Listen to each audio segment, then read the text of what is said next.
The best way to negotiate a salary as a fresher is first to do your homework. Research about what is the salary which is offered for the organization you are getting interviewed for, what is the org size, what type of industry it comes for, and then you will be able to find out the possible range the role has for which you're getting interviewed for. Number two, highlight your experiences and certification. When I say experiences, I mean internship or any projects you have done that can add value and add a flavor to your freshness, which means that while you are a fresher, you do come across with some level of experience, a real experience.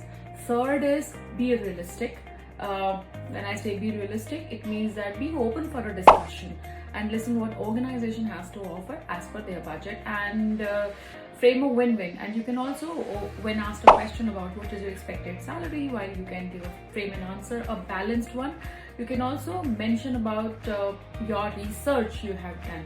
And lastly, consider the complete package.